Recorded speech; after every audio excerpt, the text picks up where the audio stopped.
Hello मेरे दोस्तों, कैसे हैं आप सब। Very very good morning, good afternoon, good evening, जब भी वीडियो आप देख रहे हैं।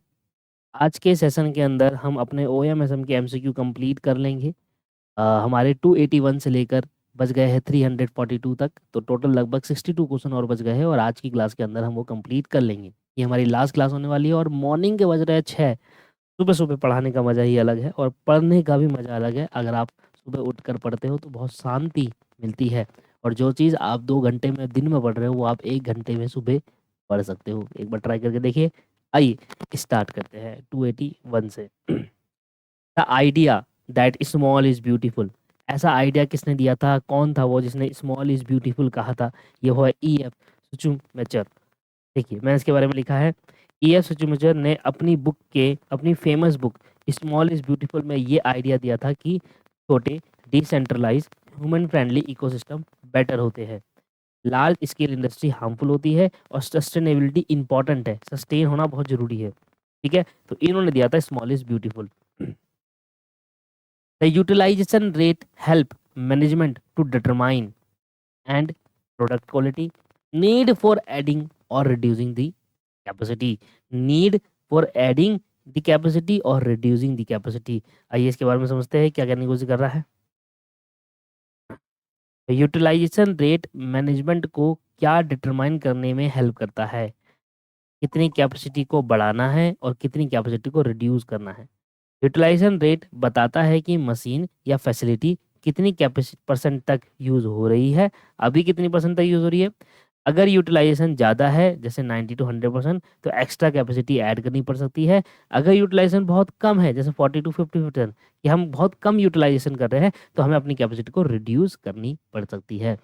तो बेसिकली यूटिलाइजेशन रेट हमें किस बारे में हेल्प करता है? अगर आप हाई यूटिलाइजेशन कर रहे हो तो कैपेसिटी बढ़ानी पड़ेगी, अगर आप लो यूटिलाइजेशन कर रहे हो तो कैपेसिटी रिड्यूस करनी पड़ेगी। Need for adding and reducing the capacity.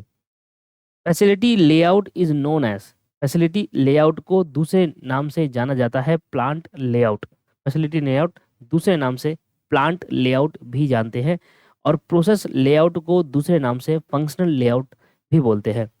देखिए फैसिलिटेटर किस नाम से जाना जाता है? प्लांट लेआउट, एक ही चीज है।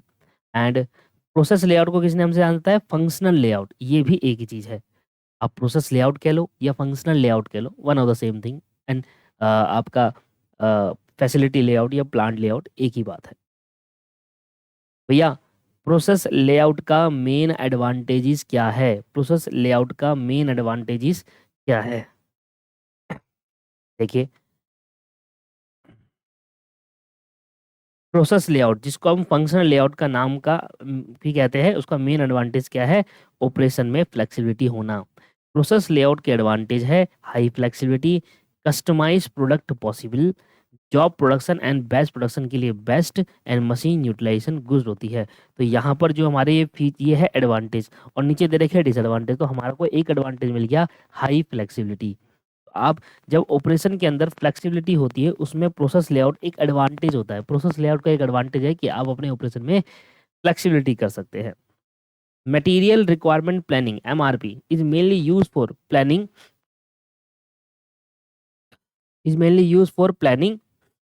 The production of. देखिए एमआरपी जो होता है ना, मटेरियल रिक्वायरमेंट प्लानिंग, वो उस इंडस्ट्री के अंदर यूज किया जाता है जहां पर जो प्रोडक्शन होती है, जो ये प्रोडक्ट बनते हैं, वो मल्टीपल कंपोनेंट से मिलकर बनते हैं। मतलब पार्ट्स होंगे, उनको हम असेंबल करेंगे और तब जाकर प्रोडक्ट बन जाएगा। तो वहां पर एमआरपी का यूज किया जाता है। तो जहां पर असेंबल्ड प्रोडक्ट होते हैं वहां पर एमआरपी का यूज किया जाता है। इसे मैंने दिखा रखा है, देखो। एमआरपी स्पेशली यूज होता है उन इंडस्ट्री में जहां पर प्रोडक्ट मल्टीपल कंपोनेंट से मिलकर बनते हैं, जैसे bike, car, computer, washing machine, electronic. MRP का मेन काम होता है रॉ मटेरियल कमाना, कब चाहिए, कितनी क्वांटिटी में चाहिए, किस सीक्वेंस में चाहिए। ठीक है जी। तो असेंबल प्रोडक्ट, जहां पर प्रोडक्ट असेंबल होते हैं वहां एमआरपी का मेन काम होता है। The main purpose of MRP is to. अब मेन पर्पस क्या है एमआरपी? जैसे कि अभी हमने ऊपर देखा कि एमआरपी का जो मेन काम होता है वो है रॉ मटेरियल कब चाहिए, कितनी क्वांटिटी में चाहिए और किस सीक्वेंस में चाहिए। तो बेसिकली रॉ मटेरियल से रिलेटेड काम करता है, इंश्योर करता है that material available when needed. कि जब मटेरियल की ज़रूरत होगी तब मटेरियल अवेलेबल होना चाहिए। ये है एमआरपी का main purpose, material requirement planning, तभी इसका नाम पड़ा material requirement planning. Which among the following is an advantage of an, इसमें से कौन सा एडवांटेज है किस चीज़ का, an efficient production and inventory management system. इसके बारे में थोड़ा सा पढ़ो।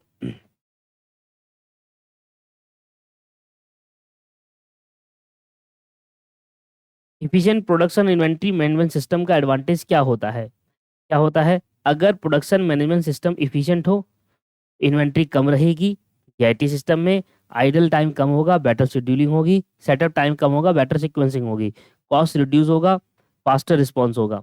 ठीक है जी। तो ऐसे केस के अंदर इन्वेंट्री के अंदर रिड्यूस करना, reduce idle time, reduce setup time, ये तीन चीज होती है। जब हम बात करते हैं इन्वेंट्री मैनेजमेंट सिस्टम की, तो हम बात करते हैं कि जो हमारा इन्वेंट्री है वो ज़्यादा ना स्टॉक बचा रहे, वो कम से कम रिड्यूस होता रहे। दूसरा, आइडल टाइम रिड्यूस हो, सेटअप टाइम रिड्यूस हो। तो यहाँ पर reducing the inventory, reducing idle time, reducing setup time, this will be the right answer. The economic lot size या इकोनॉमिक ऑर्डर क्वांटिटी या economic batch quantity is defined. Economic order batch कुछ भी कह लो, इसको किस चीज से डिफाइन? एक बैच में मैं कितनी यूनिट बनाऊं जिससे मेरी जो कॉस्ट है, setup cost, carrying cost, storage cost जो होती है वो कम से कम आ जाए। ये था इकोनॉमिक बैच कौन सी, एक बैच में कितनी यूनिट बनाऊं।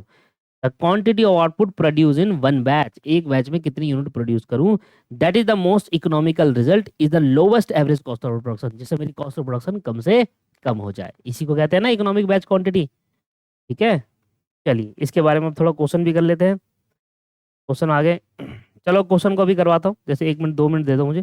पहले थ्योरेटिकल पार्ट को कर लेते हैं, फिर क्वेश्चन एक बारी में सारे कर लेंगे, है ना, फिर क्वेश्चन ही क्वेश्चन कर लेंगे। दो क्वेश्चन अभी रह गए, ठीक है। एक गुड प्रोडक्ट डिजाइन हेल्प करता है ऑर्गेनाइजेशन को किस चीज के लिए? रिड्यूस प्रोडक्ट के फीचर के लिए? नहीं। Increase product lead time, stay ahead of competition and sustain in UCA world, avoid product diversification. Basically अगर आपका प्रोडक्ट का डिज़ाइन बहुत अच्छा है तो आपको कंपटीशन करने में हेल्प करता है और सस्टेन करता है यूवीसीए वर्ल्ड के अंदर। देखो इसके बारे में मैंने लिखा है अच्छे से।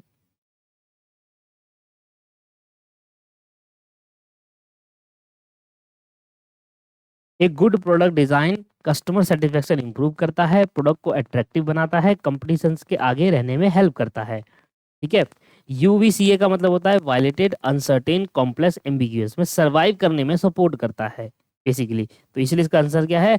Stay ahead of competition and sustain in VUCA world, जहां पर violated violet volatile uncertain complex and ambiguous में सर्वाइव करने में हेल्प करता है। And this will be the right answer.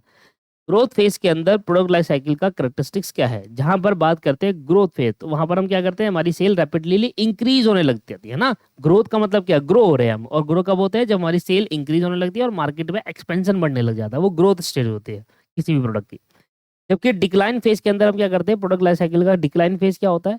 वहां पर हमारी सेल गिरने लग जाती है और प्रॉफिट मार्जिन कम होने लग जाता है, ये हो गई हमारी डिक्लाइन स्टेज। ये तो सिंपल है, ग्रो में हम बढ़ेंगे और डिक्लाइन में हम नीचे की तरफ आएंगे।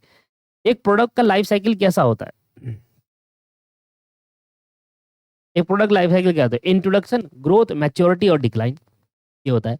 इंट्रोडक्शन, ग्रोथ, मैच्योरिटी और डिक्लाइन। पहले इंट्रोडक्शन होगा प्रोडक्ट का, इंट्रोड्यूस करा जाएगा, फिर ग्रो ग्रो होगा प्रोडक्ट, एक टाइम पर आने में पीक पर होगा, दैट इज कॉल्ड मैच्योरिटी, और वहां से डिक्लाइन होना चालू हो जाएगा। तो इस तरीके से बनता है इंट्रोडक्शन, ये पीक पर आ गया और यहाँ से डिक्लाइन होना चालू हो जाता है। पढ़ा है हमने क्लास के अंदर ऐसा, स्ट्रेटेजिक मैनेजमेंट। असाइनमेंट प्रॉब्लम की मेन उद्देश्य क्या है? मेन ऑब्जेक्टिव क्या है असाइनमेंट प्रॉब्लम के? असाइनमेंट प्रॉब्लम का मेन उद्देश्य होता है ऐसे वर्कर को वो काम देना जिससे हमारी ओवरऑल कॉस्ट जो होता है वो मिनिमाइज हो जाए। कॉस्ट को कम करना होता है असाइनमेंट प्रॉब्लम में। किस वर्कर से कौन सा काम कराऊं जिससे मेरी कॉस्ट कम से कम आ जाए, मिनिमाइज द टोटल कॉस्ट और time performing all the job, this will be the right answer. Which of the following is not a method of solving assignment problem? Assignment problem में से इसमें कौन सा मेथड है? Regression method. Regression method assignment problem का method नहीं है, बाकी सब है। ट्रांसपोर्टेशन मेथड एक असाइनमेंट प्रॉब्लम है, सिंपलेक्स मेथड भी एक असाइनमेंट में है, इनकम्प्लीट इनुमरेशन मेथड भी है, पर रेग्रेशन मेथड तो एक अलग ही चीज हो गया। रेग्रेशन मेथड तो स्टैट्स के अंदर पढ़ा था आपने, फाइनल के अंदर आएगा ये दोबारा। इस क्वेश्चन को अभी कराता हूँ मैं। ये शायद मैंने करा दिया है क्वेश्चन। 0.667 था इसका आंसर, पहले वाला क्वेश्चन है ये, पहले भी हो गया ये। सेम वही क्वेश्चन है जो हमने पहले करा था। Monte Carlo simulation is mainly used, कहाँ पर यूज किया जाता है मोंटी कार्लो मेथड? जहाँ पर सिस्टम जो होता है वो रैंडम होता है, रैंडम सिस्टम के अंदर मोंटी कार्लो मेथड यूज किया जाता है, रैंडम सिस्टम के अंदर। तो जहां पर सिस्टम रैंडमली काम करता है वहां पर मोंटी कार्लो मेथड यूज किया जाता है। दूसरा कहता है मोंटी कार्लो सिमुलेशन मेथड जो होता है उसकी इंपॉर्टेंट रिक्वायरमेंट क्या होती है? इंपॉर्टेंट रिक्वायरमेंट होती है मॉडल ऑफ द सिस्टम। ये एक मोंटी कार्लो मेथड एक सिस्टम का मॉडल है जो रैंडम नंबर जनरेट करने में हेल्प करता है। ये सिमुलेशन के अंदर नहीं आया, आपने पढ़ा नहीं सिमुलेशन जहाँ पर रैंडम नंबर होते हैं। Simulation is most useful method, simulation most useful method बन जाएगा कब? जब हमारा पास डाटा डिटरमिनिस्टिक होगा, ऑप्टिमाइज टेक्निक आर सफिशिएंट होगी, system is simple and can be solve mathematically, the system is complex and difficulty to analyse mathematically. बताओ sir क्या होना चाहिए आपके हिसाब से? जब सिस्टम कैसा होता है? कॉम्प्लेक्स होता है और मैथमेटिकली इसको एनालाइज करना बहुत डिफिकल्ट हो जाता है, तब वहां पर सिमुलेशन का यूज किया जाता है। This will be the right answer. Sir lean operation कहाँ पर बर्थ हुआ था, मतलब उसको पैदा कहाँ पर हुआ था? लीन ऑपरेशन याद रखना जापान में टोयोटा कंपनी में पैदा हुआ था। टोयोटा ऑटोमोबाइल कंपनी जापान के अंदर लीन ऑपरेशन का जन्म हुआ था first time. Which of the following is not an objective of JIT manufacturing, इसमें कौन सा जेआईटी का ऑब्जेक्टिव नहीं है? देखिए ऑब्जेक्टिव सारे हैं, जैसे कि जेआईटी के अंदर देखते हैं product produce only what customer want.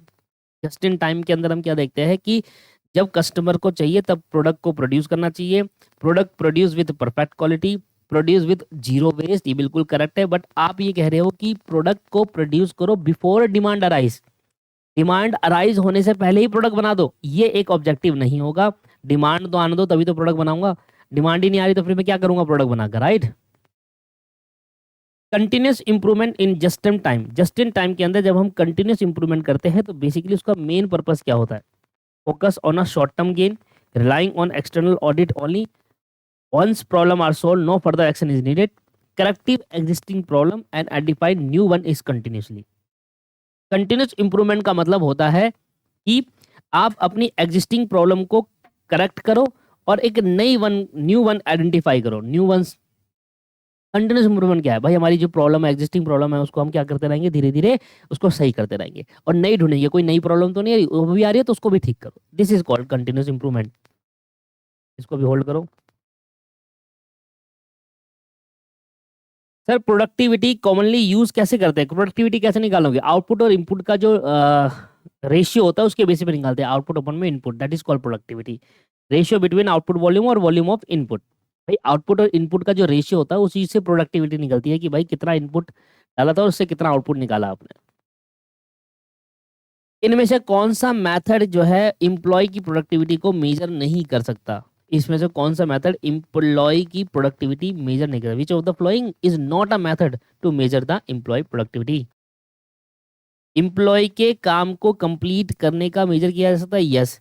Major कर सकते हैं क्वालिटी ऑफ वर्क को, यस। गोल्स को मेजर कर सकते हैं, पर हैप्पीनेस को कैसे मेजर करोगे आप? It is attributable.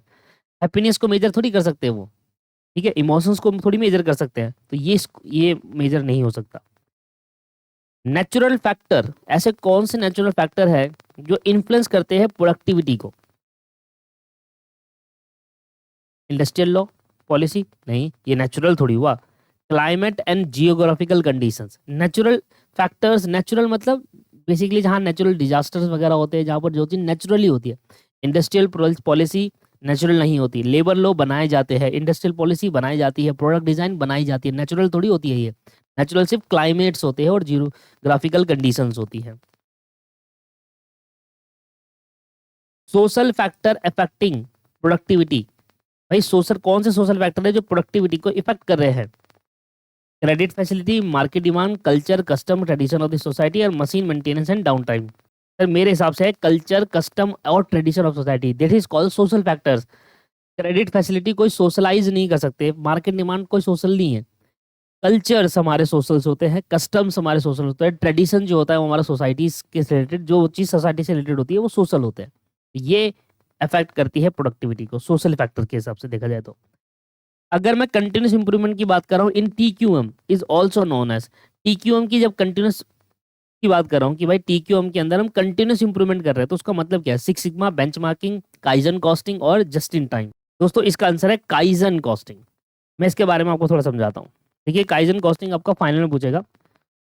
TQM का भी एक पार्ट हमारा फाइनल में है। TQM मतलब टोटल क्वालिटी मैनेजमेंट का कोर प्रिंसिपल है कंटिन्यूस इंप्रूवमेंट, जिससे जापान में काइजन कहा जाता है।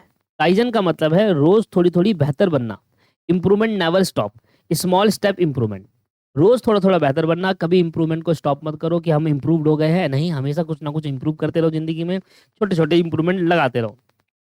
ठीक है, तो काइजन जो कि जापान में बोलते हैं उसको TQM टोटल क्वांटिटी मैनेजमेंट कहते हैं। ठीक है जी, total quality management. Total quality management increase, क्या इंक्रीज करता है? टोटल क्वालिटी मैनेजमेंट किस चीज से रिलेटेड इंक्रीज करता है? टीम वर्क, कोऑपरेशन और employment involvement. Total quality management का मेन फिलोसफी है सब लोग मिलकर क्वालिटी इंप्रूव करें, टीम वर्क में काम करें, क्रॉस फंक्शनल कोऑपरेशन रखें, एम्प्लॉय पार्टिसिपेट करो हर चीज में और कंटिन्यूस इंप्रूवमेंट करते रहो। तो क्या है? Team work, cooperation, employ involvement. Which of the following is not a principle of TQM? TQM का कौन सा इसमें प्रिंसिपल नहीं है? देखो TQM टोटल क्वालिटी मैनेजमेंट के प्रिंसिपल कौन से होते हैं? कंटिन्यूस इंप्रूवमेंट, जिसको हम काइजन कहते हैं जापान में। एम्प्लॉयमेंट, एम्प्लॉय का इन्वॉल्वमेंट होना, quality in every activity, her activity में क्वालिटी का होना, कस्टमर पे फोकस करना, prevention over the inspection. Inspection TQM random inspection पर डिपेंड नहीं करता है। किस पे डिपेंड नहीं करता? रैंडम एक्सपेरिमेंट इंस्पेक्शन पे डिपेंड नहीं करता। TQM का मेन कॉन्सेप्ट है क्वालिटी के को प्रोसेस में ही बिल्ड करना, लास्ट में इंस्पेक्ट करना। पहले रैंडम इंस्पेक्शन नहीं होगा, पहले क्वालिटी को प्रोसेस में ही बिल्ड करेंगे और फिर लास्ट में इंस्पेक्ट करेंगे। तो TQM का प्रिंसिपल क्या नहीं है? रैंडमली इंस्पेक्ट करना। Quality is achieve through random inspection नहीं, पहले हम क्वालिटी बिल्ड करेंगे फिर इंस्पेक्ट करेंगे कि हमने जो क्वालिटी बिल्ड करी वो हुई है नहीं हुई है। रैंडमली एक्सपेरिमेंट कर रहा हूँ, रैंडम इंस्पेक्शन नहीं करते हैं क्वालिटी का। TQM का प्रिंसिपल में कहता है। सिलेक्ट सिग्निफाइज, सिलेक्ट का मतलब होता है the freedom available to reschedule और start a job.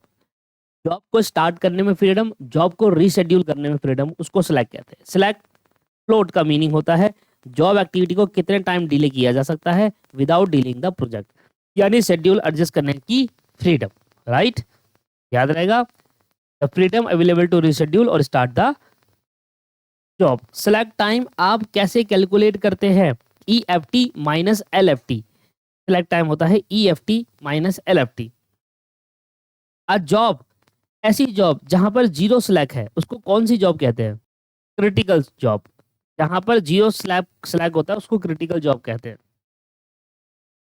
Zero slack वाली जॉब एक्टिविटी को क्या कहते हैं? क्रिटिकल जॉब कहा जाता है। छोटी छोटी चीजें इसको याद करना पड़ेगा आपको। EFT अर्लीस्ट फिनिश टाइम कैसे कैलकुलेट होगा? अर्लीस्ट फिनिश टाइम कैसे कैलकुलेट होगा? कब आपने स्टार्ट करा और कब उस एक्टिविटी की ड्यूरेशन थी। तो अर्लीस्ट स्टार्ट टाइम कब स्टार्ट करा था और ड्यूरेशन कितनी थी। मान लो मैंने स्टार्ट करा 10 और ड्यूरेशन थी 20 मिनट की, तो ये हो गया 10:20 में खत्म काम, अर्लीस्ट फिनिश टाइम। ठीक है। फ्लोट कैसे होगा? Float is a difference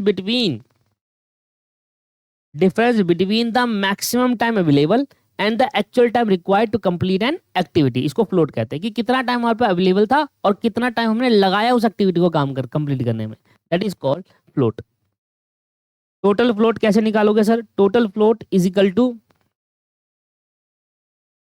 LFT of head event minus EST of tail event minus duration, ये आएगा sir total float. LFT of head event की LFT और टेल इवेंट की EST और उसमें ड्यूरेशन माइनस करेंगे, ये होगा सर आपके पास। 319 में भी कराता हूँ, प्रैक्टिकल है, जितने भी प्रैक्टिकल में मैं एक साथ ही करा दूंगा। नेगेटिव टोटल फ्लोट क्या इस बारे में इंडिकेट करता है? नेगेटिव टोटल फ्लोट उस बारे में इंडिकेट करता है कि जो रिसोर्सेज है वो हमारे पास एडुकेट नहीं है। एडुकेट का मतलब होता है जितना हमें चाहिए उतना हमारे पास नहीं है रिसोर्सेज, और हम अपनी एक्टिविटी को फिनिश टाइम पे कंप्लीट नहीं कर पाएंगे, कंप्लीट नहीं कर पाएंगे ऑन टाइम। इसको कहते हैं नेगेटिव फ्लोट, कि हमारे पास जितना रिसोर्सेज चाहिए तो उतने नहीं थे और हम अपनी एक्टिविटी को भी टाइम पर कंप्लीट नहीं कर पाएंगे, उसको नेगेटिव फ्लोट कहा जाता है। फ्री फ्लोट का दूसरा नाम क्या है? Slack time. फ्री फ्लोट किसका पार्ट है? सॉरी, स्लैक टाइम का पार्ट है, टोटल फ्लोट का पार्ट है, डमी एक्टिविटी का, इंडिपेंडेंट फ्लोट का। टोटल फ्लोट का पार्ट है फ्री। इंडिपेंडेंट फ्लोट आप किस तरीके से निकालते हैं? इंडिपेंडेंट फ्लोट निकालने के लिए आपको फ्री फ्लोट में से माइनस करना होगा टेल स्लैक। ये सब फॉर्मूले है दोस्तों, क्लास के अंदर ये फॉर्मूले डिस्कस हुए हैं, आपको इनको अलग से लिखना पड़ेगा और याद करना पड़ेगा, इसमें कोई लॉजिक थोड़ी है।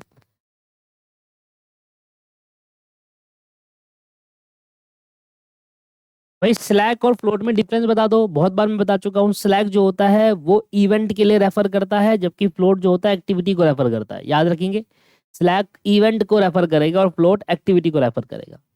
The time constraint in project management refer to, क्या बोल रहा है? Time constant. प्रोजेक्ट मैनेजमेंट में टाइम कॉन्स्टेंट क्या का मतलब है?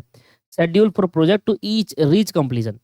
टाइम मैनेजमेंट, टाइम कॉन्स्टेंट का मतलब होता है प्रोजेक्ट मैनेजमेंट में कि शेड्यूल करना प्रोजेक्ट को कि कितने टाइम में हम उसको कंप्लीट कर पाए। प्रोजेक्ट के तीन कांस्टेंट होते हैं, टाइम, कॉस्ट और स्कोप। टाइम कांस्टेंट हमें क्या बताता है? प्रोजेक्ट की किस डेडलाइन तक कंप्लीट करना है। तो किस डेडलाइन तक प्रोजेक्ट को कंप्लीट करना है उसको टाइम मैनेज कांस्टेंट कहते हैं प्रोजेक्ट मैनेजमेंट में। तो इसका मतलब है प्रोजेक्ट के लिए एक शेड्यूल टाइम रखना कि हम कुछ तक उसको कंप्लीट करेंगे। Quality improvement in project management. अब प्रोजेक्ट मैनेजमेंट में क्वालिटी इंप्रूवमेंट का क्या मतलब है? प्रोजेक्ट मैनेजमेंट में क्वालिटी इंप्रूव का क्या मतलब होता है? क्वालिटी इंप्रूवमेंट का मेन एम होता है करंट क्वालिटी चेक करना, गैप फाइंड करना, टूल्स जैसे कि TQM, kaizen, six sigma use करना और टारगेट क्वालिटी अचीव करना। फाइनल में आता है ये, पता नहीं क्यों दे दिया।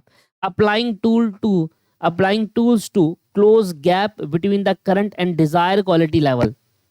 टीम साइज बढ़ाना या स्कोप रिड्यूस करना क्वालिटी मैनेजमेंट नहीं होता है, ठीक है जी। क्वालिटी का करेक्ट है क्वालिटी गैप्स को क्लोज करना होता है, ये रहा करंट गैप्स फाइंड आउट करके उसको खत्म करना होता है। बेसिकली अप्लाइंग टूल्स अप्लाई करेंगे, काइजन, कॉस्टिंग, टीक्यूएम ये सब लगाएंगे, और जो गैप होगा बिटवीन द करंट और डिजायर क्वालिटी, जो हमारी डिजायर चाहते थे और हमारी जो करंट हमें मिली, उसका जो गैप है उसको क्लोज करना टूल्स को अप्लाई करके।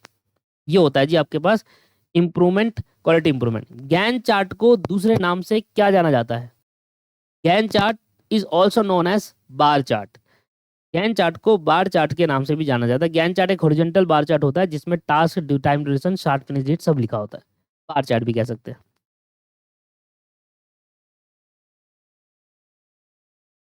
भाई गैन चार्ट के मेजर एडवांटेजेस क्या क्या है, इसको सीधा यहीं पढ़ लो।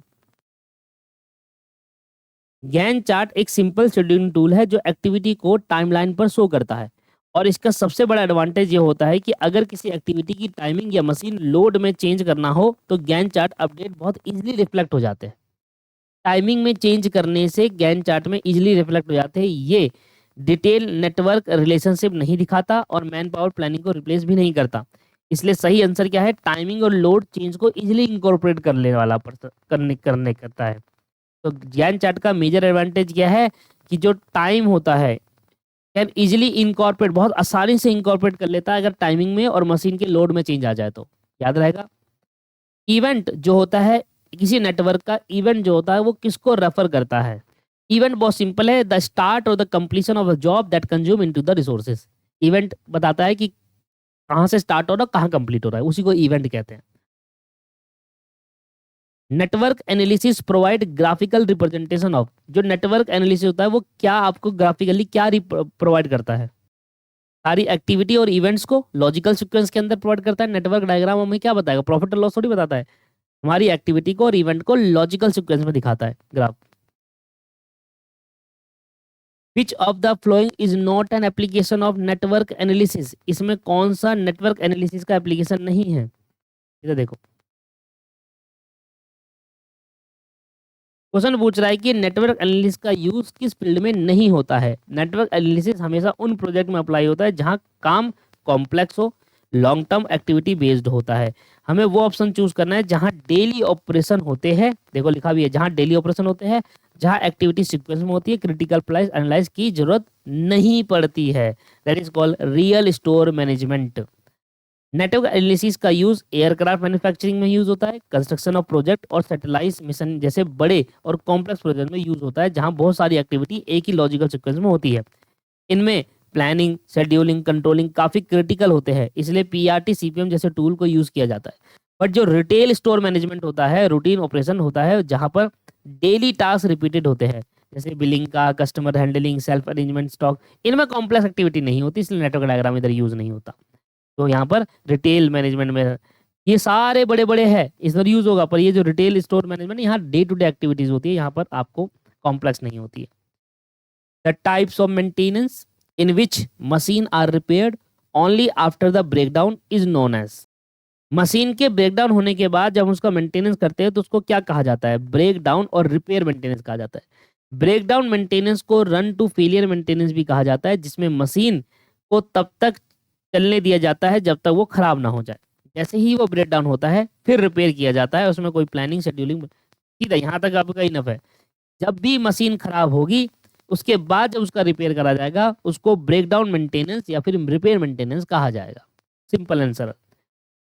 विच of the following is an analytical measure use to evaluate preventive maintenance effective.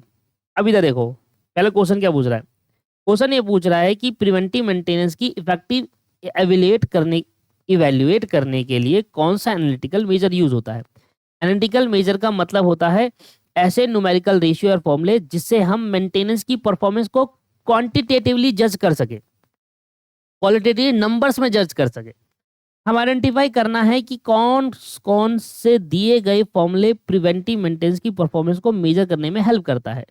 सारे दिए गए फॉर्मूले, ये देखो, hour work for maintenance divided by schedule और मल्टीप्लाई, सारे ऑल ऑफ द अबव, सारे जो फॉर्मूले दिए गए हैं ये प्रिवेंटिव मेंटेनेंस के को मेजर करने में हेल्प करते हैं। All one of the key advantage of preventive maintenance. अब प्रिवेंटिव मेंटेनेंस के की एडवांटेज क्या है? ब्रेकडाउन और डाउन टाइम को रिड्यूस करना। प्रिवेंटिव मेंटेनेंस का बिगेस्ट बेनिफिट ये होता है कि मशीन की regular servicing, lubricant, inspection, adjustment time पर किए जाते हैं, जिससे अनएक्सपेक्टेड ब्रेकडाउन होने के चांस बहुत कम हो जाते हैं। जब ब्रेकडाउन कम होते हैं तो प्रोडक्शन में इंटरप्शन भी कम हो जाता है और डाउन टाइम सिग्निफिकेंटली रिड्यूस हो जाता है। ठीक है जी, तो यहाँ पर कि प्रिवेंटिव मेंटेनेंस के एडवांटेज क्या है? ब्रेकडाउन और डाउन टाइम रिड्यूस करना। ये पहले भी आया था, आपने देखा होगा, ध्यान दिया होगा, पहले भी आया था। What does running maintenance typically include? Running maintenance में कौन कौन सी चीज आती है? जैसे कि lubricant, cleaning, periodical overhaul, while equipment in operation during the pre plan shutdown.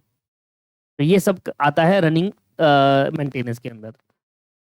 What are the two main causes for replacement of machine? Machine के रिप्लेसमेंट के दो मेन कॉजेज कौन कौन से होते हैं? ये दो, इसमें पढ़ो इसको। मशीन रिप्लेसमेंट को के दो प्राइमरी रीजन होते हैं। पहला रीजन है वियर, इसका मतलब है मशीन को फिजिकली खराब होना, पार्ट्स का घिसना, इफिशिएंसी कम हो जाना और फ्रिक्वेंटली ब्रेकडाउन करना। और जब वियर इतना बढ़ जाता है तो मेंटेनेंस कॉस्ट भी कंट्रोल में नहीं आती, तब रिप्लेसमेंट जरूरी होता है। और दूसरा रीजन है ना ऑब्सोलेंस, जिसका मतलब टेक्नोलॉजी, जिसका मतलब मशीन की टेक्नोलॉजी वाइज बहुत पुरानी हो जाना। अगर मशीन फिजिकली ठीक भी हो फिर भी नए और faster cost efficiency machine market में आ चुके हैं जो ये मशीन को पुरानी कर देता है और नई मशीन और अच्छा काम करने लग जाते हैं। तो जो वे आंसर है वो है वियर एंड ऑब्सोलेंस। बिल्कुल सही तरीके से मैंने आपको एक्सप्लेन करा हुआ है। One reason for replacing machine before is expected life. एक रीजन बताओ कि उसकी लाइफ से पहले हम उसको रिप्लेस कर दें, अगर वो हमारी to reduce running cost and increase productivity. One reason for replacing a machine before it expected life is. Question ये पूछ रहा है कि एक्सपेक्टेड यूजफुल लाइफ खत्म होने से पहले मशीन को रिप्लेस करने का वैलिड रीजन क्या होता है। रिप्लेसमेंट तब ही जस्टिफाई होती है जब नई मशीन से कॉस्ट इफेक्टिव, स्पीड और प्रोडक्टिविटी परफॉर्मेंस में रियल इंप्रूवमेंट मिले। अब मैं मशीन रिप्लेस कर रहा हूँ और जो मैं दूसरी मशीन खरीद के ला रहा हूँ उससे मुझे कॉस्ट इफेक्टिव हो रही है, मेरी प्रोडक्टिविटी इंक्रीज हो रही है ना, मेरे को सब कुछ बेनिफिट मिल रहा है, तो ही तो मैं रिप्लेस करूंगा एक्सपेक्टेड लाइफ से। ठीक है जी, इसका मतलब इसका मतलब कि भैया अगर आपकी जो रिप्लेस वाली मशीन है, जो नई मशीन आएगी, अगर उससे आपका रनिंग कॉस्ट और प्रोडक्टिविटी इंक्रीज होती है तो ही आप मशीन रिप्लेस करोगे, अदरवाइज नहीं करोगे। तो एक रीजन क्या हो सकता है, वैलिड रीजन, कि जो नई मशीन आ रही है उससे मेरा प्रोडक्टिविटी इंक्रीज हो रही है और मेरी जो कॉस्ट है, रनिंग कॉस्ट, वो कम होती है, तब मैं रिप्लेस करूंगा ना, right. Which of the following is not classify as a spare part, इसके अंदर में कौन सी ऐसी चीज है उस स्पेयर पार्ट के अंदर क्लासीफाई नहीं करी गई है? Regular spare, insure spare, capital spare और टेम्परेरी स्पेयर। तो पढ़ो भाई। स्पेयर पार्ट को जनरली 3 मेन कैटेगरी में क्लासिफाई किया जाता है। रेगुलर स्पेस जो रूटीन मैनेजमेंट के लिए फ्रिक्वेंटली यूज होते हैं, ठीक है। इंश्योरेंस स्पेस जो क्रिटिकल और रियली नीड होते हैं और पर सिस्टम फेलियर अवॉइड करने के लिए स्टॉक में रखे जा देते हैं, ठीक है। और कैपिटल स्पेयर का मतलब जो एक्सपेंसिव होते हैं और मेजर ब्रेकडाउन या लॉन्ग टर्म इक्विपमेंट में सेफ्टी के लिए मेंटेन किए जाते हैं। पर टेम्परेरी स्टेयर इंडस्ट्री, टेम्परेरी जो स्पेयर होते हैं वो इंडस्ट्री स्टैंडर्ड के क्लासिफाई का पार्ट नहीं है। तो here is the new answer is temporary spare, जो इस क्लासिक स्पेयर पार्ट का पार्ट नहीं माना जाता है। What is the primary purpose of vision statement in organization? आओ इसके बारे में पढ़ते हैं। क्वेश्चन ये पूछ रहा है कि विजन स्टेटमेंट का एक्चुअल पर्पस क्या होता है। विजन स्टेटमेंट कंपनी की फ्यूचर को डिफाइन करता है। कंपनी आगे जाकर क्या बनना चाहती है, किस डायरेक्शन में ग्रो करना चाहती है और लॉन्ग टर्म एक्सप्रेशन क्या है। तो to define the desire future state experience aspiration of the organization. Vision statement किसी भी ऑर्गेनाइजेशन के लॉन्ग टर्म फ्यूचर डायरेक्शन बनाता है। ये कंपनी का अल्टीमेट ड्रीम, एस्पिरेशन और वो पोजीशन डिस्क्राइब करता है जहां पर कंपनी फ्यूचर में पहुंचना चाहती है। तो सही आंसर क्या होगा? डिजायर फ्यूचर स्टेट को डिफाइन करना और उसको एस्पिरेशन ऑफ द ऑर्गेनाइजेशन का एस्पिरेशन बनाना। तो define the desire future state and aspiration of the organization. What does F, FAST के अंदर एफ का क्या मतलब है? FAST goal setting framework stand for. तो एफ का मतलब क्या है इधर? एफ का मतलब है फ्रीक्वेंटली डिस्कस्ड। फास्ट में फास्ट का फुल फॉर्म होता है frequently discuss, for F ambiguous, for A specific, S और transparent T, that is called FAST. तो इसमें एफ का मतलब पूछा था frequently discussed. What does EVA stand for in financial performance? भाई क्यों ईवीए क्यों आ रहा है यहाँ पर? देखिए ईवीए की जो फुल फॉर्म होती है वो होती है इकोनॉमिक वैल्यू एडेड, ये सबको पता है। Dynamic nature of business environment required business to.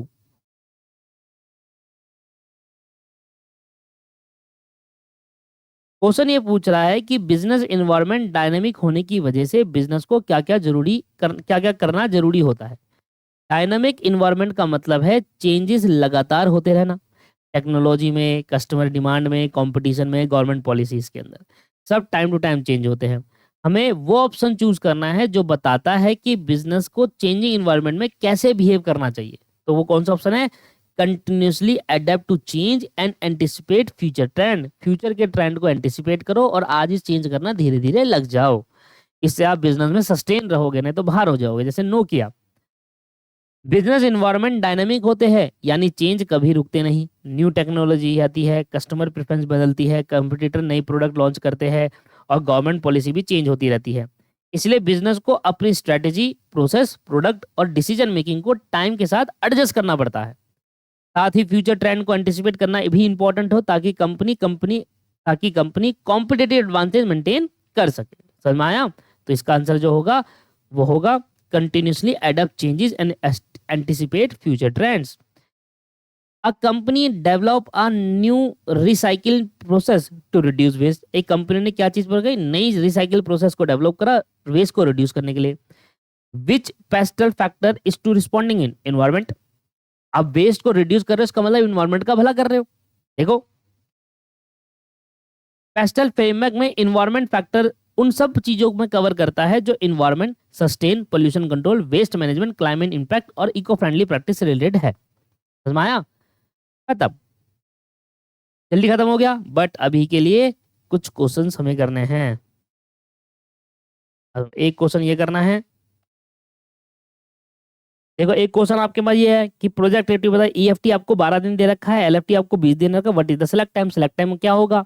अब दो फॉर्मूला है सेलेक्ट टाइम आप ईएफटी माइनस एलएफटी कर लो, एलएफटी माइनस ईएफटी कर लो। 20 में से 12 गए, कितना बचेगा? माइनस में नहीं हो सकता। आप 12 में से 20 करोगे तब भी 8 दिन ही आएगा। This is the right answer, minus में नहीं हो सकता ये सेलेक्ट टाइम।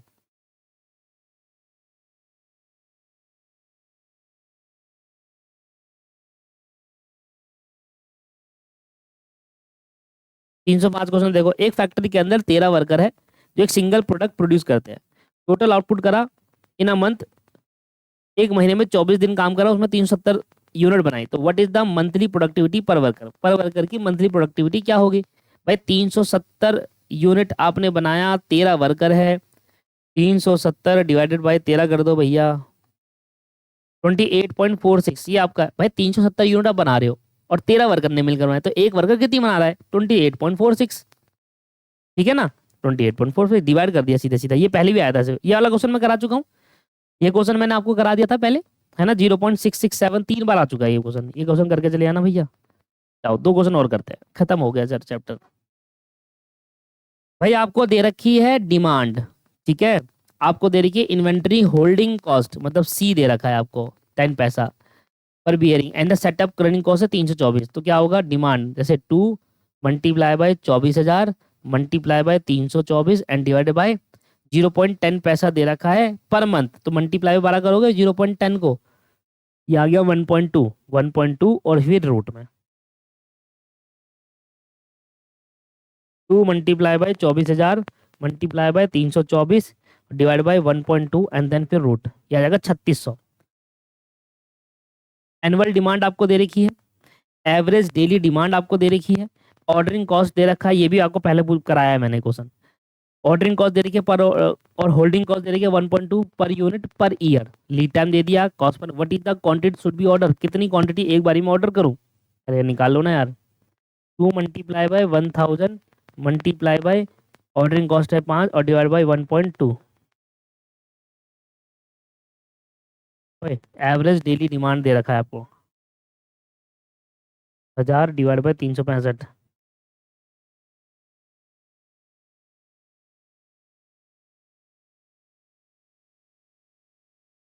भाई ये वाला ना क्वेश्चन में गड़बड़ है कुछ। क्यों? क्योंकि एनुअल डिमांड 1000 दे रखे, तो उस हिसाब से तो आपका 89 समथिंग आ रहा है ये।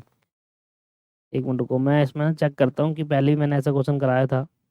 इस क्वेश्चन में कहीं ना कहीं मिस्टेक है या फिर क्वेश्चन में कुछ आधी इन्फॉर्मेशन दे रखी है।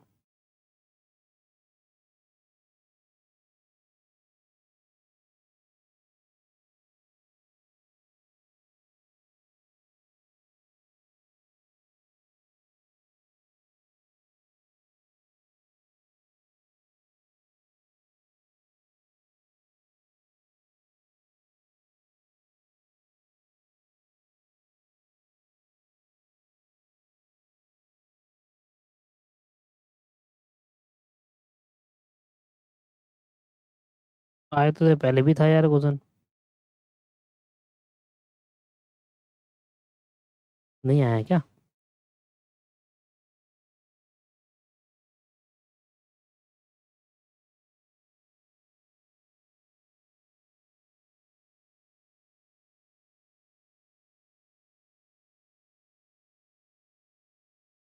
तो ये वाला आया था, वो नहीं आया।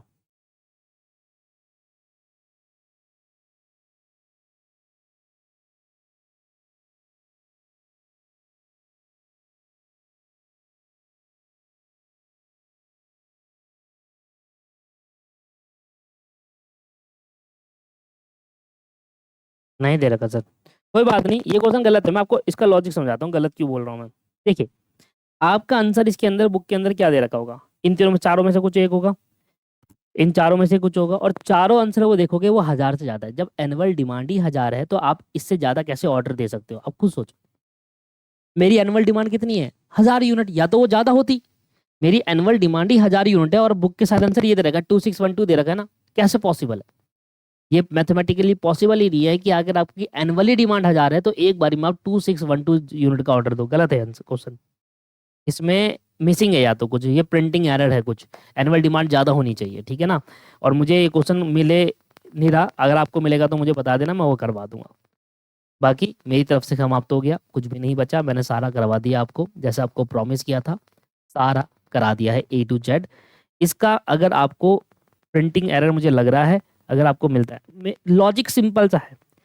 एनुअल डिमांड अगर 1000 यूनिट की है तो आप 1000 यूनिट से ज़्यादा का ऑर्डर प्लेस नहीं कर सकते। वो तो सीधी सीधी बात है, या तो ये कम होगा या तो वो बड़ा होगा, या तो ये गलत है या फिर वो 1000 यूनिट गलत है, उससे ज़्यादा होनी चाहिए। ठीक है जी। और नीचे दे रखा है एवरेज डेली डिमांड, चलो खत्म करते हैं। ठीक है, नेक्स्ट क्लास में देखते हैं। अब हमें नया सब्जेक्ट उठाना है, मैनेजमेंट अकाउंटिंग, एंड देन उसको करेंगे अब कंप्लीट। आज के लिए इतना रखते हैं। Have a nice day. Hope आपको ये क्लासेस अच्छी लगी होगी। और ये सर आपकी पीडीएफ कहाँ पर मिलेगी? ये सारी पीडीएफ आपको मिल जाएगी, जो एक्सप्लेनेशन पीडीएफ है हमारी दीपक क्लासेस ऐप के अंदर। प्ले स्टोर पे बड़े बड़े कैपिटल लेटर में लिखो दीपक क्लासेस, लॉग इन करो। उसमें एक सेक्शन आएगा, स्लाइड करना, स्लाइड करके एक सेक्शन आएगा इंपॉर्टेंट क्वेश्चन पीडीएफ। वहां पर आपको लॉ के सॉरी लॉ कह रहा हूँ, ओएमएसएम के एमसीक्यू एक्सप्लेनेशन मिल जाएंगे। और आने वाले जितने भी एक्सप्लेनेशन है वो वहीं पर मिलेंगे आपको। दीपक क्लासेस है, प्ले स्टोर से डाउनलोड करना है। ठीक है, प्ले स्टोर पे मोबाइल के लिए ही होगी, लैपटॉप के लिए नहीं है, ओनली मोबाइल के लिए है। डाउनलोड करके लॉगिन रजिस्टर कर लेना। प्रॉब्लम आएगी तो कांटेक्ट कर लेना लॉगिन रजिस्टर में। और उसके बाद क्लासेस का सेक्शन देखेंगे, उधर में से आपको इंपॉर्टेंट क्वेश्चन पीडीएफ मिल जाएगा। आज के लिए इतना ही। Have a nice day, bye bye, take care, thank you.